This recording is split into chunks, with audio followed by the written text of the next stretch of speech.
Welcome to the MacArthur Memorial Podcast. I'm your host, Amanda Williams. Join me as we explore the life and legacy of General of the Army Douglas MacArthur and discuss a wide range of military history topics from the American Civil War to the Korean War. On April 11, 2026, the 75th anniversary of President Truman's relief of General Douglas MacArthur, the MacArthur Memorial hosted a half-day symposium to explore this event from the perspectives of both Truman and MacArthur. This symposium featured scholars from the MacArthur Memorial, the Truman Presidential Library and Museum, and Old Dominion University. This event was sponsored by the General Douglas MacArthur Foundation. A recording of the full program is on the MacArthur Memorial's YouTube channel. This episode features a presentation by Jim Zobel, MacArthur Memorial Archivist. Our second presenter today is Jim Zobel, the MacArthur Memorial Archivist. He's been the MacArthur Memorial's lead historian since 1993, where he has managed the Gene MacArthur Research Center Library and Archives. He is recognized as a leading expert on General MacArthur and is the author of MacArthur, the Supreme Commander at War in the Pacific. And every year his work supports thousands of researchers and students. And so please join me in welcoming Jim Zobel.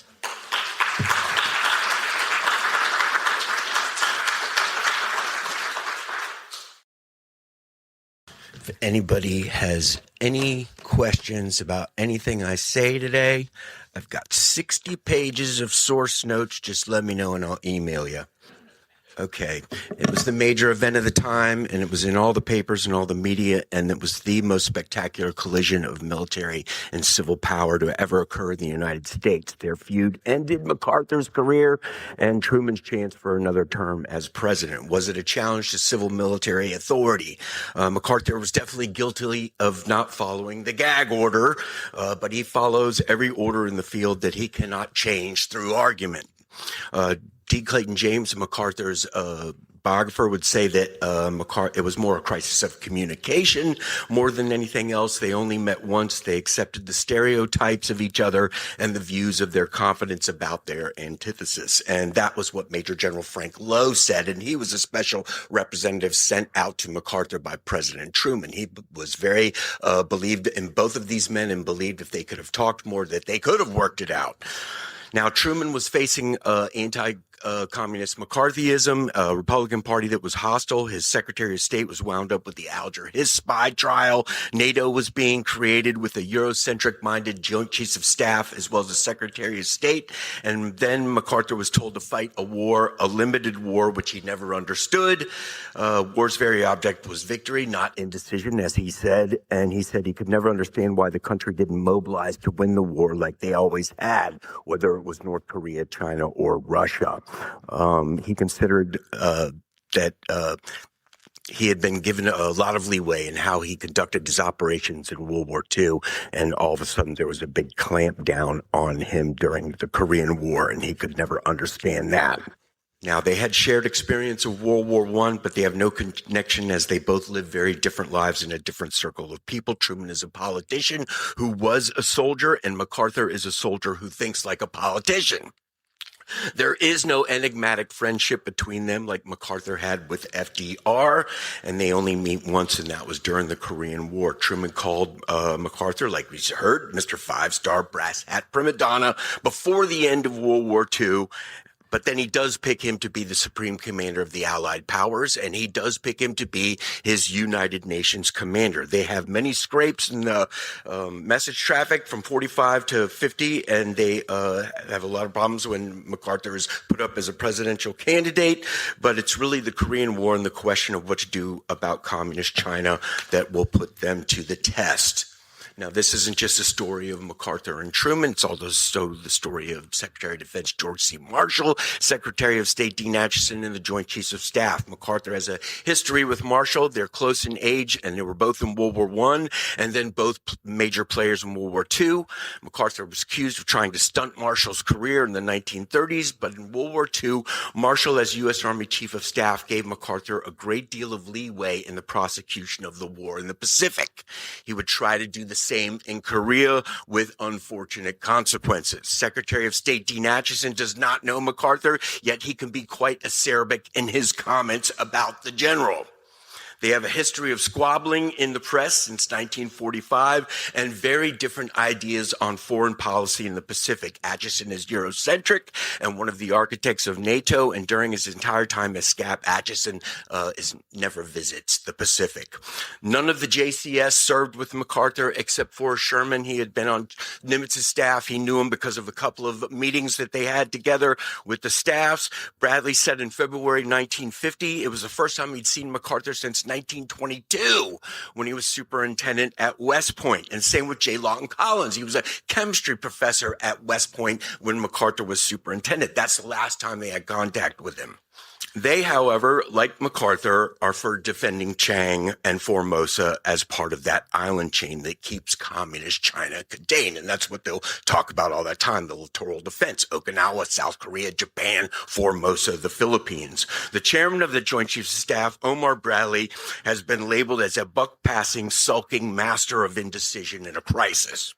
He calls MacArthur a megalomaniac, and MacArthur calls him a farmer. We had a conversation last night. Does that mean a landlubber, or is he someone who plants bodies? JCS was fresh out of fratricidal warfare and the creation of the Defense Department, and this was when Bradley so famously said there would never be another amphibious invasion again. MacArthur thinks the amphibious invasion is the greatest tool the United States has. Now, this is a map of the Pacific region. They are all brought together, all these people in this maelstrom of war and foreign policy in Asia with the onset of the Korean War in 1950. The Cold War, NSC 68, the containment policy is in act all around, except not with China and Formosa. Now, this is Mao, Stalin, and Kim. These are the people they are up against. The Soviet detonation of a nuclear weapon in August 49, the fall of China to the communists sent a shockwave through everyone and caused a reevaluation of U.S.-Asian foreign policy. These three are all in league with the North Korean invasion of 1950. As Alan Millett said, the great Korean War historian, as long as China fought the war, they got everything they wanted from the Soviets. As long as the war goes on, the better chance that Kim Il-sung could be emperor of the rubble. Stalin will fight the Korean War down to the last North Korean and the last Chinese if he has to. And he knew that the House of Representatives had killed a $60 million appropriations bill to the South Koreans in 1950. He picks up on that, as well as all these speeches that Acheson, MacArthur, and Truman will make. They are the three greatest mass murderers of the 20th century. Throw in Hitler and Pol Pot, and you got a bunch there. Truman and his administration were managing the currents of European allies, domestic politics, and then they have to fight the war in the Korea, and it's a war where none of them really want to be, but they know they have to stand there, and they do not want to get embroiled with Mao or Stalin. MacArthur wants to destroy them all, and believes he can if he has the tools to do it. June 25, the North invades the South with tons of Soviet equipment and promises of Chinese support. Truman blames the Soviets publicly and knows he has to defend them. Omar Bradley said he was ready to go to teach the Soviets a lesson. Chinese were surprised at the rapidity of the response and the insertion of the 7th Fleet into the Taiwan Straits, because that's going to neutralize Formosa as well as Red China from acting against each other while they're worried about Korea. Truman turns to MacArthur, the 70-year-old Supreme Commander serving in the waning days of the occupation of Japan. Truman picked an aging general, set in his ways and his opinions about war and the Far East. At the UN flag ceremony on July 14th, William Sebald, who's MacArthur's political advisor, said that MacArthur looked ashen and tired. MacArthur was chosen, and he was very gracious, and thanks to Truman, saying it was the second time he had been recognized so signally honored. The first time was when Truman made him from Scout. It is a desperate time, and despite being old, MacArthur faces it all with breathtaking optimism. A host of younger generals they could have used instead of MacArthur. Eisenhower in the Pentagon even says you're going to have to watch him. They were all Ike's boys, all those JCS members. All of the JCS do not know MacArthur, and all of them will be overawed by him. Now, the North Koreans invade. Walker's got to pull back to the Pusan perimeter, and this was where it becomes totally obvious of the drawdown of military forces that has happened between 1945 and 1950. In Japan, 300,000 troops have been reduced to 120,000. Of the 87,000 trigger pullers you've got there, only 27,000 of them are combat effective. Only 2 of your 12 regimental commanders had any World War II experience at all. The Marine Corps was hit the hardest. Its amphibious fleet scattered to the 4 winds. The Navy is only 1/10 of its World War II strength. And like I said, MacArthur then, as they're withdrawing, he's asking for a regimental combat team, then the 2nd Division, then the 1st Marine Division, then the Marine Air Wing, then paratroopers. The U.S. cannot do this all. Every answer is, we're going to have to wait on this. And MacArthur made the comment, when Hoover was president, I could get him off the can. Now I can't get these guys to make a decision anytime we talk. Eventually, MacArthur will ask for 5 divisions, but they will have to be, a lot of them, raised and trained. Now, Walker will defend from Osan, then to Chonan, Chowan, the Kum River, Taejon, getting into August. He consolidates the Pusan perimeter. It's an incredible effort by Walker and a general that not many had confidence in. Now, this is Charles Bolt. He is in G3 war plans back in the Defense Department. He doesn't believe in sending divisions to Korea. They are too scarce and they need them in Western Europe. So he wants to use atomics. And he sees a unique opportunity should the Chinese or the Soviets come in. They get the components of non-nuclear components for 9 bombs will be sent to Guam, 10 planes from the 9th Bomb Group. There is a 72-hour period between if they have to decide to go nuclear, MacArthur has to go to the president, and then the answer will come back. Then they have to fly the nuclear components out there. This is agreed to, and those components arrive in Guam on July 31st. Now, MacArthur is not just the one thinking of this. Everybody's thinking of it. They're all planning. The atomic bomb is one of the weapons in the U.S. arsenal, and they are all looking at it. Atomics are on everyone's mind. Now, along with Korea, MacArthur was given authority of the neutralization of Taiwan. That's when Truman threw in that 7th Fleet on the 27th. Now, everyone had different thoughts about Formosa. Atchison, the Secretary of State, is anti-Chiang. He believes that support for him drives the Red Chinese into the Soviet camp, even though they're already in the Soviet camp. In August 1949, they put out the China White Paper in the State Department that basically said the United States had no responsibility for the fall of China, which they didn't. It was the Chinese Civil War that was going on. But they also create a hands-off China Formosa problem. The Chinese will figure it out for themselves, and they have a policy of anti-intervention. Interviews and speeches by Atchison, Truman, and MacArthur put Formosa and Korea outside of that littoral defense against the continent there. And even MacArthur did not mention Formosa in 49 because they hadn't gone communist yet, but he does not mention Korea at all. Stalin's going to pick up on all of that. March 1948. That top picture up there, that's MacArthur. On the far right is Alvary Gascoigne. He's the representative from Great Britain to Japan at the time. And MacArthur was calling for aid for China before it falls in 1948 to the communists. And in a meeting with the British, Gascoigne there, he said he could take Manchuria with 1,000 airplanes and he would be the bulwark against communism in Asia. And he's also very receptive to being the military advisor for Chiang on Formosa when the occupation ends. After the fall of China, the JCS started thinking of defense and were planning to send a survey team there in December of 1949 to Formosa to figure out what the Chinese nationalists needed to defend the island. But that's when the anti-Chiang policy comes along and the hands-off policy. And the JCS was all in line with MacArthur on this strategic need of Formosa as part of this littoral defense. Now, in late July, they estimated about 200,000 Chinese were gathered in the coastline areas to invade Formosa, and there's a lot of talk of the Chinese going to invade. Special advisor to Chiang, Admiral Charles Cook, is forwarding photos of planes in Shanghai, the Chinese lengthening airfields, and this causes a lot of worry. And in late July, the Secretary of Defense, Louis Johnson, wants a survey of Chinese national abilities, and JCS gives MacArthur the clearance to head up a survey team. MacArthur goes to visit Chiang July 31st through August 1st, and this freaks out Truman and Atchison. What is he doing there? You know, we're trying to keep Formosa out of this mix so that the Chinese don't think that we're, going against them. Try to keep them away from that Soviets. And then on August 4th, the State Department rep on Formosa tells them that MacArthur is going to base fighter squadrons there. It wasn't true. MacArthur was going to do familiarization flights over that part, but that Truman needs to talk. And so he sends Averell Harriman out there. That's the guy in the second part. And MacArthur knew the Harriman family from back to his parents' time. Now, Harriman comes out there and he says, look, don't talk about Formosa. We're trying to keep this off the table. And MacArthur says, I don't agree. We should back Chiang, but I'll keep my mouth shut. And then MacArthur sends a message to the Secretary of Defense. He says, I'm not going to exceed my authority. I know what's going on. The meeting, he says, he knows the Reds are the dominant force, not the Soviets. That's what he tells Harriman at that time.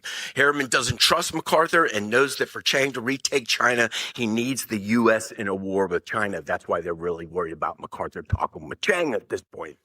Now, the VFW message. MacArthur had told him that nothing would go out or he wouldn't say anymore, and then he releases this note to the VFW convention that's going to happen in Chicago, basically saying that Formosa is an unsinkable aircraft carrier and submarine pen. If the Chinese communists get it, they will have an inroads to us. It'll send us all the way back to the West Coast, totally just going against what he had told Harriman he wouldn't talk about. And he also says that, he doesn't believe in the appeasers who will not, and says that if we defend Formosa, that will not alienate Asia. Now, Frank Lowe, that's that guy who was the liaison sent out there by Truman, and he comes out there with Harriman. He read the VFW message, thought there was no problem with it, but it causes a big flack with the European allies as well, because they're like, what is the policy going on here? And Truman orders him to relieve it. Now, on the 25th of August, Warren Austin, who is the UN representative there, he has to go and declare exactly what the United States policy is on China because of this. Truman thought he needed to fire MacArthur right then. They'll say this many times, the JCS, Truman, Atchison, he should have been fired right then. They never do. Now, the day before that VFW message went out, the JCS came to MacArthur to talk about Incheon. They were all against it. They wanted to go lower down at Kunsan. They got into the conference where MacArthur did this spectacular speech about why they had to go into Incheon. The seconds of hands of destiny are taking all of this, and they still don't agree with it, but they don't tell him no. And then it all goes in, and they're all cowed for it. They follow the man with the plan. All of it works. 7 days before the invasion went off, they sent him a message questioning everything about the invasion, and MacArthur sent him a reply, look, it's going to work. This is the reason it's going to work, and it did. And that's going to silence all the critics. Right there. And as well, Truman had backed MacArthur the whole time, and that gamble paid off because now everybody's flush with victory and they all want to keep it going. They're all ginned up on that victory. Collins, back in the Defense Department, is calling MacArthur the sorcerer of Incheon. General John Michaelis, the great paratrooper of World War II, said, when you get a man of strength and character, people become afraid of him, and he doesn't get the full picture. And this can be said of the JCS and MacArthur. All were proven wrong. They had all been against it. It silences all the critics. Perhaps they were right later on looking at it, of going in at Kunsan lower down, but now everyone is flush with victory. But the problem is there's no checks and balances on MacArthur now. There's no Halsey there. There's no Nimitz there to tell him that all your amphibious plans for going up north are ridiculous.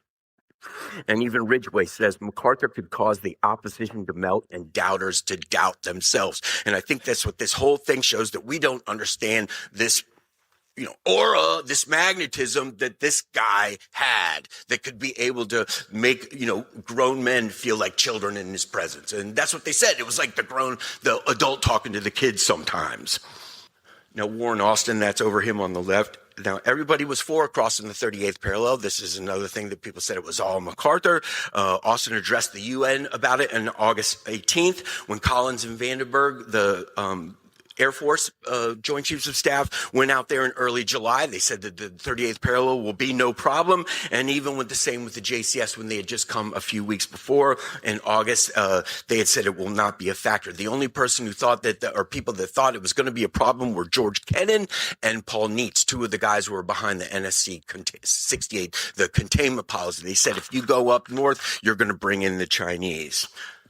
Now, Nehru and the British want to just stop it right there at the 38th parallel. They want to offer the Chinese a seat in the UN. They want to calm this situation down. Let's get this thing over with. That's probably what they should have done, is ended it right there.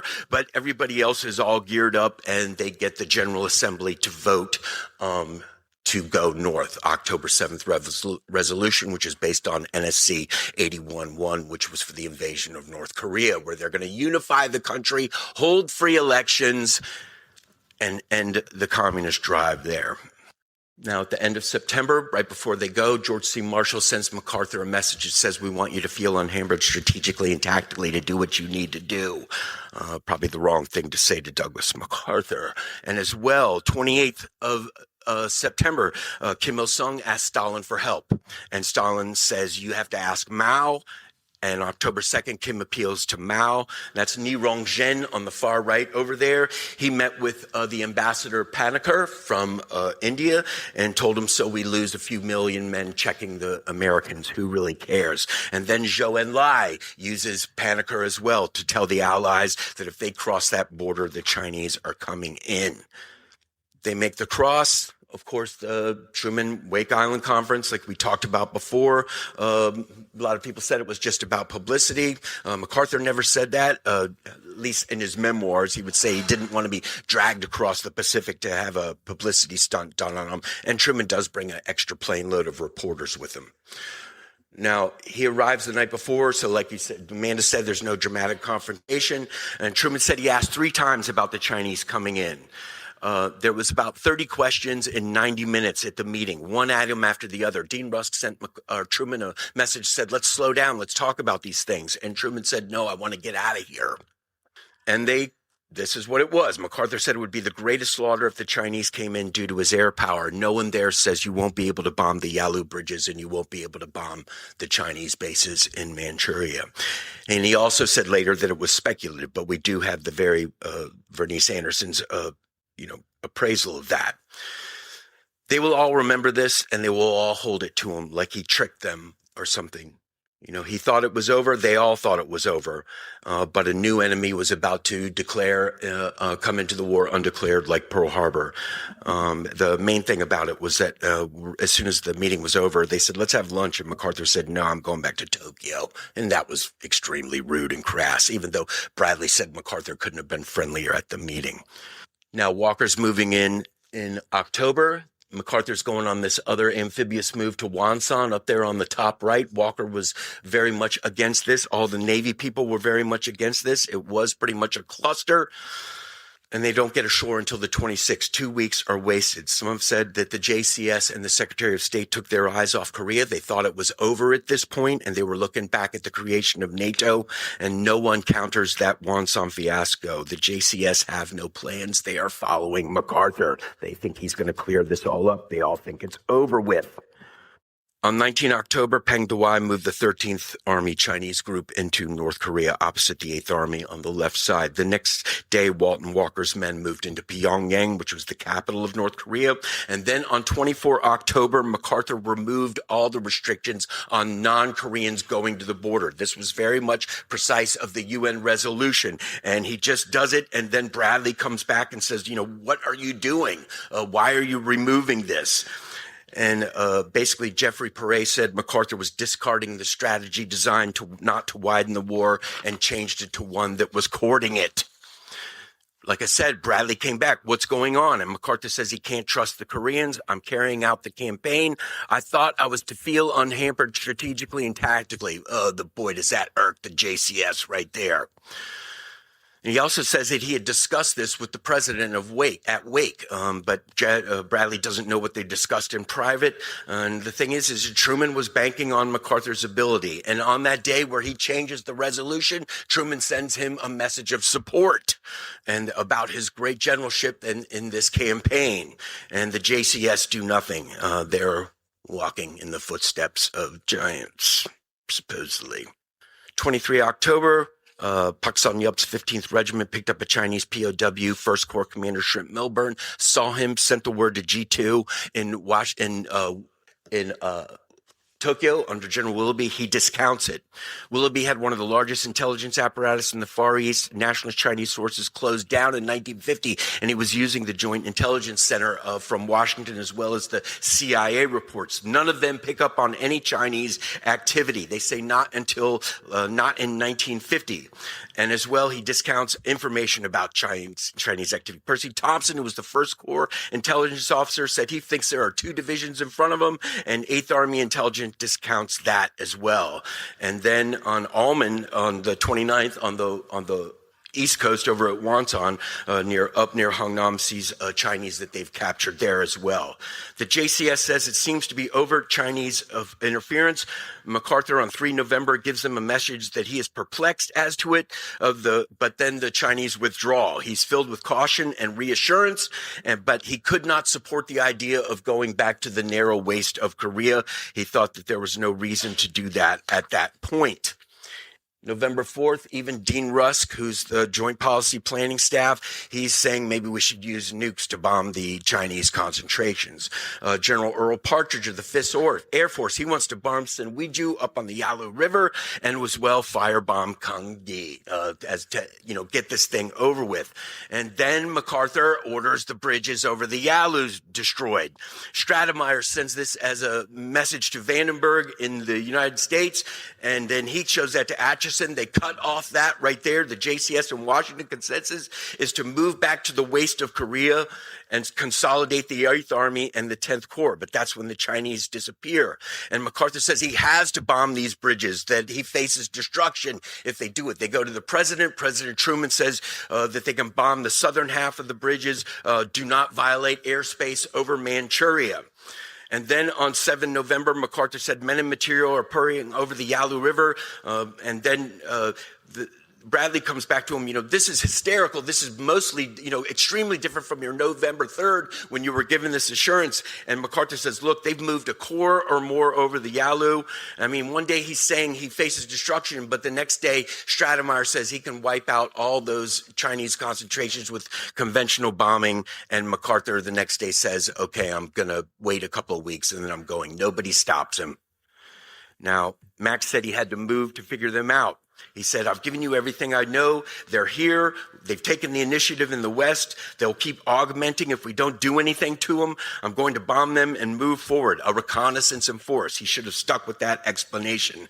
And then Marshall sends him, why are the Chinese doing this? Is it the hydroelectric dams? And MacArthur goes on a history lesson of why the Chinese are now on the move. They'll move into French Indochina. They'll move into Tibet. Eventually, they will move to all these different places. Marshall comes back and says, I don't think you understood my question. And I don't think he understood MacArthur's answer.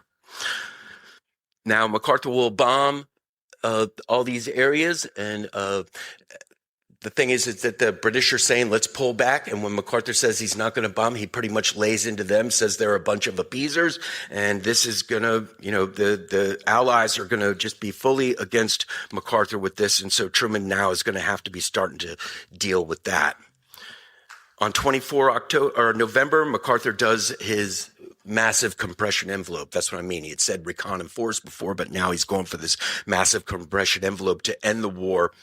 Now, in the first few weeks before this, William Sebald, his political advisor, said he was optimistic. He was unfazed at the prospect of Chinese or the Soviets in a general war with both. It's all very matter of fact. If it happens, so be it. 17 November, he was with Ambassador Muccio in South Korea, and he said that he was sure that Stratemeyer could destroy the bridges and forestall the deployment deployment in North Korea. No one is saying anything from the JCS, yet all feel something's wrong. Major General J.H. Burns in the Office of Secretary of Defense says we have to send a team out there to talk to him about a new mission, but that is disregarded. O. Edmund Chubb of the State Department, he says the Chinese are going to come in force, but nothing is done about that either. 24 November, MacArthur starts the drive, and he believes that anything less than destruction of all enemy forces is a tribute to lawlessness and aggression. When he returns to Japan, he puts out these communiques that pretty much lets the Chinese know they have not been detected. The Chinese come in force. They surprise with the 13th and the 9th Army groups, about 350,000 Chinese. They hit the 8th Army as well as the 10th Corps there. And MacArthur sends the message it's an entirely new war. We've done everything humanly possible. We need a new policy at this point. And MacArthur's message is totally despondent. And even his wife said this is when the first time he ever stopped sleeping and his hands start shaking with stress. It's an overwhelming victory for the Chinese. It guarantees that the Democratic People's Republic of Korea in the North will last for decades. The Wall Street Journal, however, will say both groups of superiors wanted to keep him shoved out on a limb so that they could blame him for whatever happened. It would never do to let the world hold our government or the United Nations responsible for their common liability to decide what they are trying to accomplish in the Orient. Truman will feel like he was lied to at Wake. He threw all his chips behind MacArthur, and now he feels cheated.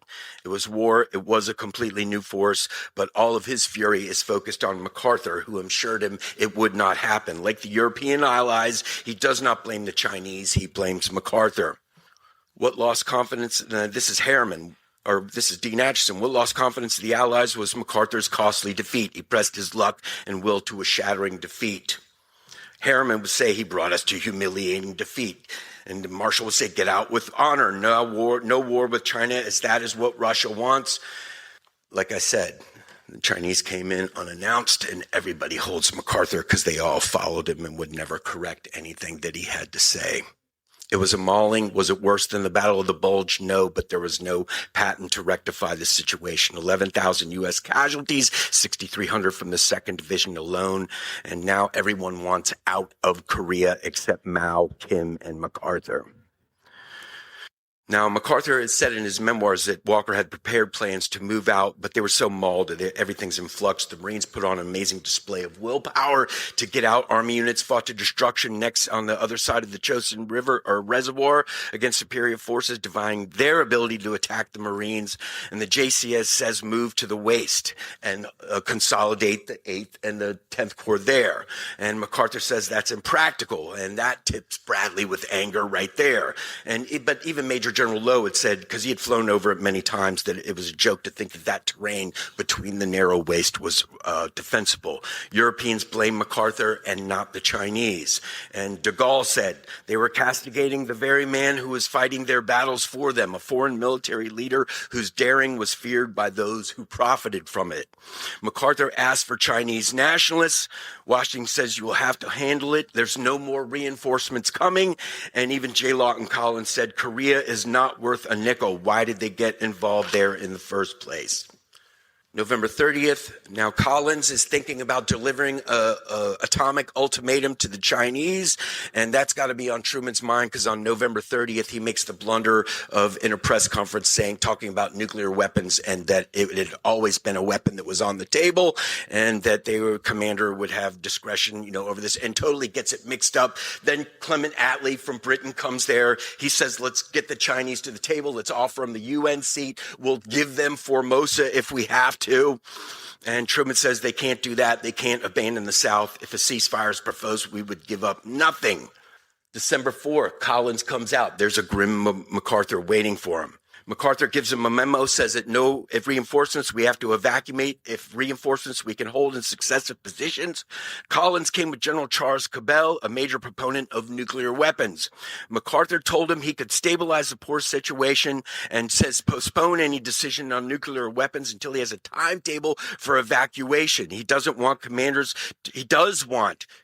discretion because of that 72-hour leeway period. If the Soviets, had launched some kind of air attack on Japan, Japan, it'll all be over before the 72 hours comes. Now, even later in the month when he's talking about being attacked by the Chinese, he did not raise that question of the nuclear option. He saw it as the ultimate fallback if they were being forced out of Korea. MacArthur does propose sowing radioactive waste so that the Chinese can't get across it, and everyone freaks out about that today, but the JCS had actually brought that up meetings, and Senator Al Gore Sr. Had brought that up before the Senate in conference.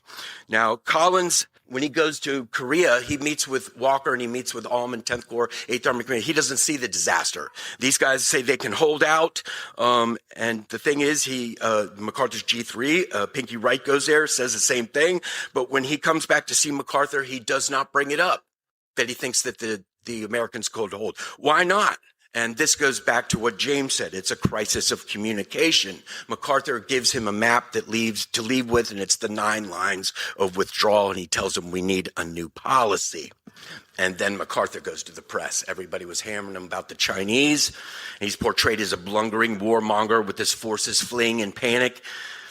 And this is what George Marshall says is the heart of problem with MacArthur and those in Washington. He went public with all these things where he never did that in World War II. The massive compression envelopment that he talked about went back to being that reconnaissance in force. And this causes a lot of more of anger coming at the press from him. The drive, he said, had sprung the Chinese trap. That nothing could be more of a fabrication. David Lawrence interview. Inability to hit the Chinese bases was a limitation unprecedented in military history, probably. Arthur Kroc, the decision by the Chinese communist leaders to wage war was long premeditated. That was true as well. Hugh Biley, the issue is a global one, failed to comprehend that this fact carries the germs of freedom and ultimate destruction. Ward Price, it was a war long premeditated. All these statements that they give, and that's what brings on the gag order from Truman. He's tired of it, and so they say that you have to say everything to the Secretary of the Army first. Now, in comes again our guy Charles Bolt, December 21st. They're worried about war with the Soviets, nuclear war, and so he's asking all the services, if the Soviets come in and this goes nuclear, what are the sites we'll bomb? MacArthur sends him the 26 list. This is what's used by everybody to say that MacArthur just wanted to nuke everything. He was asked to send this list of sites. Now, Collins had sent a blessing of his leadership on the 15th. There you go again. I mean, they're all very worried about him, but they still are very, saying, oh, we are totally behind you. He still has the support of JCS and Truman, but now they are in control and they want to get out. Why did they get in the first place? Raised at West Point on the U.S. grant strategy of mass and concentration. He does not understand this or the sensibilities of Washington, which is worried about a Soviet thrust at Europe. They are worried about a nuclear war, as shown by Bolt's request. MacArthur can't understand why no full mobilization to counter the threat like the United States has always done in the past. The UN is weakening. The Europeans are appeasing the Chinese. They invite the Chinese representatives to come and address them. Zhou Enlai says, withdraw from Korea, and the Chinese give us a seat in the UN, give us Taiwan, and we are going to unite the peninsula by force. You've eradicated the 38th parallel. And then on December 29th, the new policy is given, and it says defend in successive lines, and then you choose when to evacuate. And that's, like I said, putting MacArthur with the Wall Street Journal, putting him out on a limb, and MacArthur just thinks this is Bataan all over again. Truman will send him a letter that says, we understand what you're up against, but this is what we're trying to do. We have to let the Soviets know it's all this psychological points of what they have to do, why they have to be there. There's no incentive to win it. And that's what MacArthur can't understand. He said we should use Chiang's forces. We should invade the south of China, at least throw guerrillas in there. He wants to bomb Manchuria, blockade the Chinese coast, hit the interior of China, and never an expansion of the land war or sending troops into Manchuria, though. The JCS always say this is under consideration, while at the same time they say no, no, no, no, no. December 23rd, 8th Army Commander Walt Walker's killed in a vehicle accident. Matthew Ridgway comes in, well-known, trusted, and liked by MacArthur. At their first meeting, Ridgway says this guy knows how to analyze the situation and be able to tell you exactly what he's thinking. And after the meeting, Ridgway radios back to Washington, we should use the Chinese nationalist troops. He gets there right as the Hungnam evacuation happens. 10th Corps gets pulled back into South Korea. They save the 10th Corps at that point. And then December 31st is the Chinese third offensive. They have to let go of Seoul. Now, 6 January, this is just a couple of weeks after getting there, Ridgway asked that all the chemical weapons in the zone of interior in the United States be sent to Korea. He's worried about a Dunkirk. He's going to use anything he can. At this point, MacArthur says that's not going to happen. MacArthur has his own ideas about chemical weapons from because of World War I. Doesn't even send it to Washington at that point. But this shows what Ridgway's thinking. Then on 10 January, MacArthur sent those ideas about, bombing the coast or blockading the coast, bombing China and everything. Addison and the people in Washington think MacArthur is preaching doom to get what he wants. Do they know that Ridgway has just asked him for chemical weapons? Truman sends him a personal message. Like I said, the next week, Collins comes and visit, and he goes to see Ridgway. And Ridgway says, don't worry, we're here to stay. We're going to smoke them. Nothing about what had happened before. And Collins had just been in Tokyo where MacArthur is telling him, we have to evacuate. There is no way that we're going to hold on to this thing. And so does he actually tell him that? Now, MacArthur knows he has changed his mind and told Collins a completely different story, at this point over there. And it makes MacArthur look like he's totally devoid from the reality of the situation, still preaching evacuation. Ridgway comes in, gets the army going. They're not beaten. By January 15th, he's on his first offensive. He'll go on 4 offensives. And by March, he's back up at the parallel, have done all this by himself. MacArthur said, 8th Army is yours. Handle it as you will. MacArthur, this is where he really starts testing that gag order. He will give all these sorts of statements in February and March of 1951. I think the main reason is on 22 January, the Christian Science Monitor had come out with a statement. This was right after Collins had left him in Tokyo, and it said that the JCS is now bypassing MacArthur. They're dealing only with Ridgway. MacArthur was a supranational, supra authority over them before. They're not going that way anymore. Now they have things under control by going underneath MacArthur's radar. And that's got to send MacArthur through the roof. And that's when all these statements, testing that gag order, we're in a die for tie. He doesn't exactly say that, but that's the initial response of this message that he's putting out. And they keep saying, hey, you're violating the gag order. Never, that's it. You're violating the gag order. It will come to that, but not as of yet. Now, February 23rd, MacArthur's still saying throw the nationalist Chinese into the South. He's still trying to win the war. And his Joint Staff Planning Operations Group had actually put together a plan of all the lift they would need to get 100,000 Chinese nationalists onto the Chinese continent. By late March, Ridgway is back at the 38th parallel. He's over the 38th parallel. He's done what MacArthur said couldn't be done. MacArthur said you had to bomb all those places, you had to blockade the coast, you had to do all these things, or else you would have to evacuate. Ridgway proved that he could do with what they had there and go back to the 38th parallel. And MacArthur sends him a message right when he gets there. It says, don't go beyond the 38th parallel. Don't get involved in any big mess up there right now. That goes to him in late March.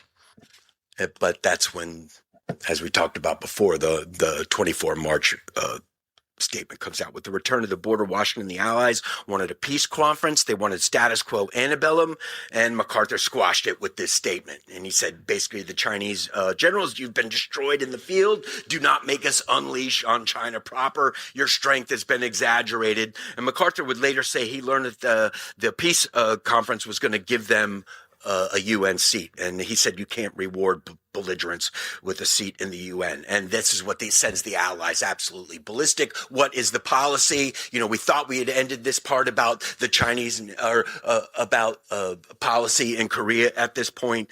And that's when Truman knows that he's finally got to get rid of him. Ridgway said he had cut the ground from under the president and enraged our allies. And he made it so the Chinese couldn't accept that peace feeler without a severe loss of face.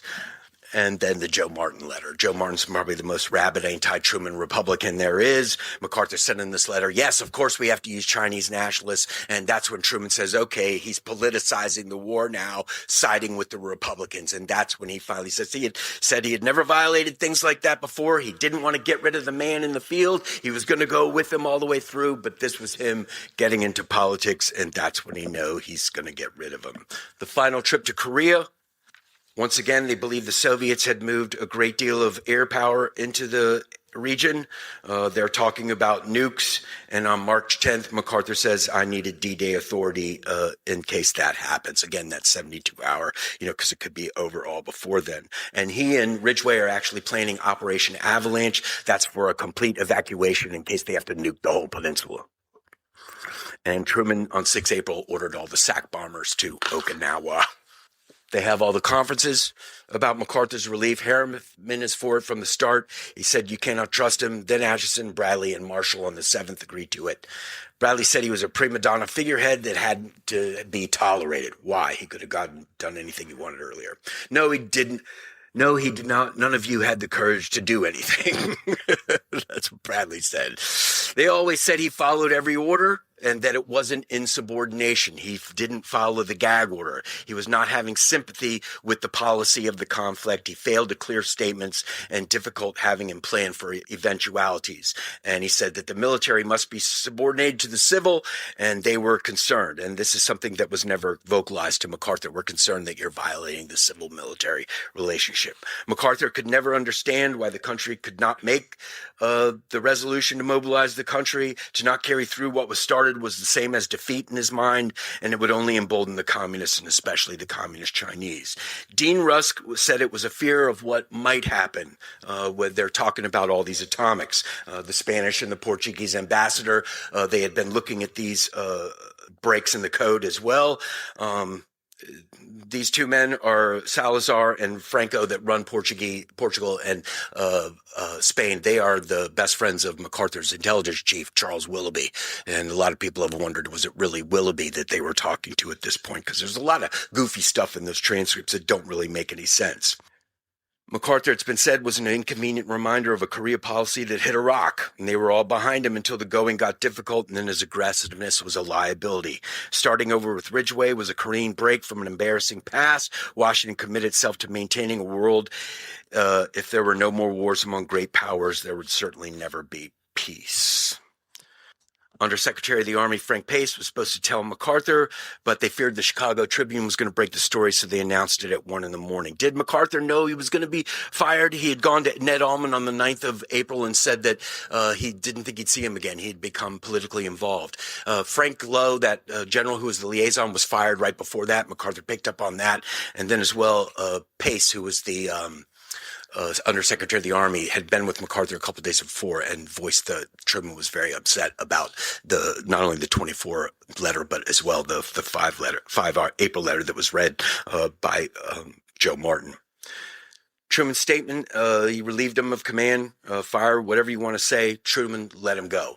He said in the statement that he wasn't in line with American policy. Like I said, the JCS said he followed every rule in the order. He just violated that gag order. But also Truman said on his own, the order of relief, General MacArthur's place in history as one of our greatest commanders is fully established. The nation owes him a debt of gratitude for the distinguished and acceptable service he has rendered this country and posts of great responsibility. It's something probably that Truman knew he didn't want to write, but he was trying to appease a lot of those Republicans who were going to go crazy on him in a couple of weeks. Now, Ridgway visited him right before he left. He said he was in total control, upbeat, his usual self. Said he couldn't conceive of no possible reason why Truman had fired him. And General Courtney Whitney, who's MacArthur's main confidant at this point, he tells the press as well that General MacArthur has no understanding of why he was fired. And when Truman read that, he laughed and said, well, everybody else knows why. Of course, the press went nuts. This is everything they love. But the people didn't really know what had happened. All that behind-the-scenes intensity wasn't known to them, and it was going to play out to them in real time. MacArthur leaves Japan. He was invited to speak to Congress. He talks to Herbert Hoover. It's the only guy he's going to take advice from. If you look at what Hoover told him, MacArthur's speech to Congress is pretty much follows that line of what Hoover said. Hoover said, you got to come back home, start a moral crusade in the United States. People have fallen away from what they need to know. Now, were the MacArthurs planning on doing something else? I don't know, but Crawford Sams, who was MacArthur's genius doctor who ran the public health and welfare section in Japan, said that MacArthur told him, I don't believe that the American people will permit their sons to be killed if they know that they are being killed senselessly under such a no-win directive. And I think he was planning on coming home and striking while the iron was hot. Why did MacArthur push it?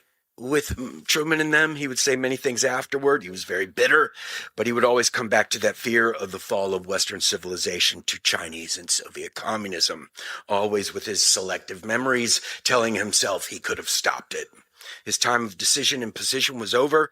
April 16th, he flew out of Japan, stripped of his commands, but left with grace and dignity. Hawaii, San Francisco, and then Washington, where all the JCS are at the airport to meet him. The address to Congress, MacArthur lays out what he thought. There's no cry of revolt. There seemed to be no challenge. I'll just fade away. Speech, he tucked off a lot of the firebrands who wanted him to come back and just that, some kind of revolt. Of course, it would be another year and a half before he faded away after a dozen or more speeches on Korea and his, the administration. MacArthur will blame Marshall for the affair. Even more than Truman. He said Marshall should have talked to everybody and told them what MacArthur was like and that, he wasn't out of his mind. But here he is with Marshall at the ceremony, right after the address to Congress. And that's what I mean. They're going to have these hearings right after. Does MacArthur think because they showed up at the airport, as well as Marshall being there to see him, that the JCS are in line with him? MacArthur will have the parade, 7 million people. Everybody goes crazy for the next year and a half. They were really coming to see the hero of World War II. Now, those hearings start in May, and Marshall said it in the hearings. MacArthur went public. That was the problem. Bradley announced the entire Washington position in the Senate hearings. Wrong where, wrong place, wrong time. He said, Red China is not the powerful nation seeking to dominate the world. Should I read that again? He says U.S. forces would have been absorbed in China. MacArthur never advocated that. It is all suppositions in their heads about what they thought he would do. And once again, it comes back to James. Was it a crisis of communication? Even the hearings said in there that they noticed the timidity of the JCS when communicating ideas to MacArthur. All information bleeds out in the forum. It's redacted and printed daily. It shows that we as a nation were totally unready to fight the Soviets, played out right before him. Vandenberg said it was a shoestring air force. Sherman was the only one that said they could have probably blockaded China, but that was about it. But most of all, the hearings made the people realize the JCS was not in league with MacArthur, and that's when the fervor died. Both were exiled from positions of power. At baseball games, that's the arena of the public, and Truman goes to the baseball, he gets booed. MacArthur goes there, and there's all the hecklers. Hi, Mac, how's Harry Truman? Truman in the polls was so bad that he didn't even run in 52. MacArthur's campaign to get the people behind his ideas lost its momentum after the hearings. MacArthur had no groundswell against Taft at the 52 convention or again in the campaign, and it was obvious at the convention that MacArthur spoke at that Eisenhower would be the candidate. Truman's objective was the containment of communism, not the usurpation of China or Soviets. Like Ridgway said, MacArthur was violating the gag order. The president had the right to relieve whoever they want. MacArthur advocated war against those that were belligerents against him. He advocated moves against Red China that were all rejected, and he accepted them. MacArthur, in reminiscence, said the legal authority of a president to relieve a field commander, irrespective of the wisdom or stupidity of the action, has never been questioned by anyone. The supremacy of the civil power of the military is fundamental, and that was not an issue in this case. Neither could ever let it go. They fought in the press, 1956, Time Life, TV appearances. Even after MacArthur dies, Truman told that ridiculous story about Wake Island and Merle Miller. That was what happened with Marshall and Admiral King in World War II. They had that fight over who was going to land first. Did they revert to the ideas of MacArthur after June of 1951 with the advent of peace talks, right after Van Fleet had crushed the final Chinese offensive? There were no options other than stalemate or expanding the war. Eisenhower comes in 52 and planning on eventualities, he will threaten the bomb. But really, it's not until Stalin dies that it's over, because the Soviets said they weren't going to supply the Chinese with any more that they could get. Chinese had the third largest air force at the end of the war, all the facilities to repair them, factories to build arms. And MacArthur said in reminiscences, China became the military colossus of the East. Korea was ravished and destroyed. 3/5 of the casualties were after he left. Indochina and Tibet were next. Mao's clash with India, communist insurgency in Malaya, all the things that MacArthur had forecast in his November 8th message to Marshall. It keeps going back to that. Who was right? South Korea is a free and independent country. There was no Soviet invasion of Europe as was feared. Truman is the one we always want to be right. Here's that map from 1950. Hey, look, it's the same as today. North and South Korea, China and Taiwan, Japan, the littoral defense. Nothing has changed geopolitically or strategically since MacArthur was fired in 1951. I talked to the Japanese chief of staff of their Navy a couple of years ago, and that's all he talked about. As long as we can hold these islands, this littoral defense will be okay. MacArthur in 1960 wrote a letter to General Ziereth. He said, "The great tragedy of all this is that our political leaders lost their courage when, with our control of the air and the seas, our virtual monopoly of the atomic bomb, and with 500,000 fresh troops offered by Chiang, we could have destroyed China's capability of waging modern war, ensured her pacifism for a century to come." Pinky Wright, is MacArthur's G3, said MacArthur, this course of action probably would have worked. And many others agreed to that and still do. But like MacArthur said at Wake Island, that is all speculative. Thank you.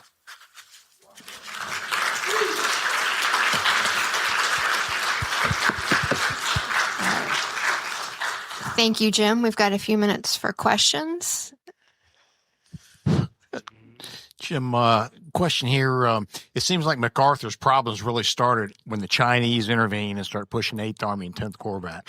Your thoughts on how, from a military perspective, he could have committed such a basic error of allowing 8th Army and 10th Corps to be in positions where they could not support each other? Because clearly, after Ridgway took over, it was not a problem with their fighting capabilities. Yeah, that's what all of them say. You know, how could that have happened? You can only say they all thought it was over. You know, they thought this thing was going to end. I think right at the end, MacArthur does have an idea that the Chinese are coming in. That's why he does that October 24th resolution to change the policy. Syngman Rhee had gotten in touch with him a couple of days before and said that I've got things to talk to you about what's going on up north, but he doesn't see it. Now, there is that mountain range, the Tibet mountain range, it's right in between them. You can't really unite them at that point. Further south, yes, you can. You know, that waste of Korea, that was the same thing, the problem right there. But yeah, they're widely dispersed. I think MacArthur gets hammered a great deal because he's, says that right before they're going, it's a massive compression envelopment, and then it comes to, our reconnaissance and force. But that's what he had said in the message traffic. I need to figure out what they're doing, but he missed it all. He doesn't see the Chinese in. The Chinese were very good at what they were doing. They had destroyed Chiang because they became excellent night fighters. They have nothing bogging them down. They have no trucks. They have no artillery. They have no heavy equipment coming out. It's just men that are hiding in railroad tunnels during the day, and you can't see them when they're traveling at night. And MacArthur would always say he had, it sprung the trap. That's not true at all. The Chinese were making an attack and they were fully aware of what they were doing, and they hit them exactly when they wanted to. So that's the big question. But it's a undeclared war. They came in unannounced and he was responsible. That's what they all say. When MacArthur kept violating the gag order, at any point in time in those sequence of violation of that, did he think he might get fired, or was he? Well, that's what Ridgway's talking about. And when MacArthur issues these things, that guy Lowe's looking at them all, and he doesn't see any problem with them. And MacArthur always says, "I'm supporting the president in this." But you can see it's it's kind of trying to change policy. We have to do something else, and Truman had figured this out. But they never call him on it. Now, does he think that it's coming? Ridgway said he never saw it coming. It was the way it was done because it was, released at 1 a.m. How crass, they couldn't even bring me back for a conference or anything like that. But it's more the way it's done than that surprises MacArthur, I think, than anything else. There are other people that say he knew he was courting them, that he was trying to, court them to fire him. But it's like, I have no idea why I was fired. I mean, of course you do. Jim, I know that the general is kind of tagged with the intelligence failure of not understanding the Chinese were there and then losing contact with them. But wasn't that more of a national intelligence failure than just scat? Well, that's what he says, and that's what Willoughby says. The problem is, and that's what Alan Millett, if you read his books, he says that Willoughby had this really great intelligence apparatus, and especially using the Chinese nationalists, but their sources clamped down kind of after Incheon, and they weren't getting that intel from them. Willoughby's looking at Washington for intel at that point. He's got his intel guys on the field, but he's looking to Washington for that intel, and they don't know. And, like I said, the CIA report says they won't interfere in 1950. So, they all blame MacArthur, but they were all in on it. And they were all worried about what was happening, but they don't say anything because it's MacArthur. And they're all waiting for him to pull the rabbit out of the hat again. And that's what O.P. Smith said, that right before the Chinese came in, he was very worried about it, but he was like, MacArthur's going to pull the rabbit out of the hat again. And that's what they all looked for. And that's what they all wanted, and they all followed him to that gate. We have a question from online. Given the media's positive shift in focus on MacArthur after the firing, and considering that organized crime influenced many newspapers at the time, do you think he was receiving their help to burnish his image or distract from other issues? Well, I think it was more that they didn't know what was going on.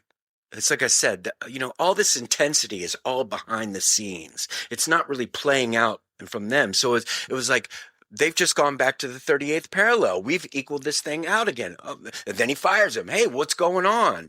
And because they had not seen MacArthur in 14 years, he comes back. There's the big fervor. All the World War II generals and admirals all came back at big parades.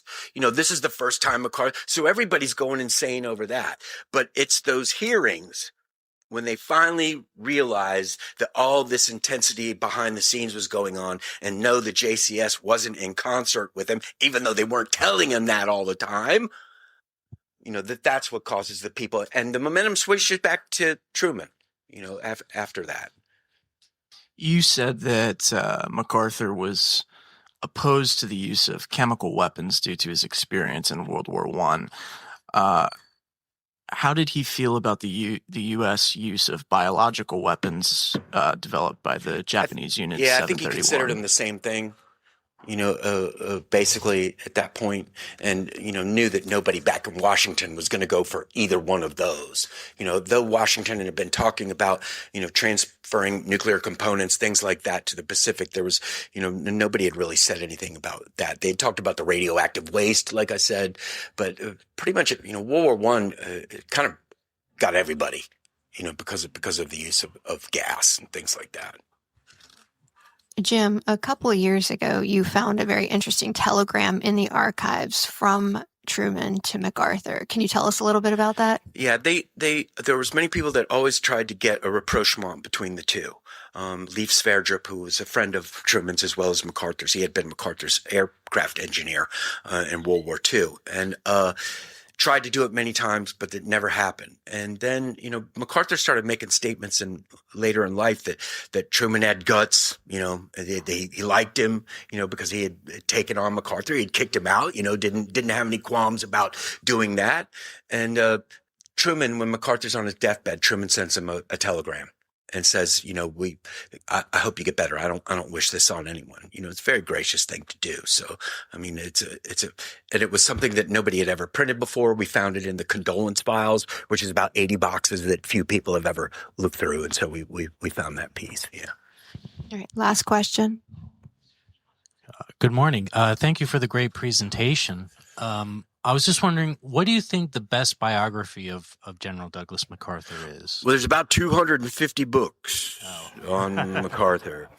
D. Clayton James wrote 3 volumes on MacArthur. It's very unbiased. You know, he slams MacArthur where he deserves it, and he gives him a lot of credit where he deserves it. It's out of print now. American Caesar is probably the best known. If you put American Caesar right next to D. Clayton James's 3 volumes of MacArthur, he paraphrases about 100 pages in a row. I mean, they should have sued him for plagiarism at that point. But there's a lot of great books that are better for like MacArthur in World War I. You know, Fraser Hunt is pretty good because Hunt was there with them at that point. And his superintendent, there's a book by a guy named Gannot that was with him when he was superintendent of West Point. So that's a real good one. Sidney Hufford was his aide. He has some really good insights about MacArthur from World War II through Korea, you know, the personal side. So, I mean, there's a lot of great, you know, biographies that all deal with various aspects of his career. But, you know, like with anybody, to even get some kind of early understanding of someone, you got to read at least like 5, you know, 6 books about a person. Yeah. Right. Thanks, y'all. All right. Glad it's over.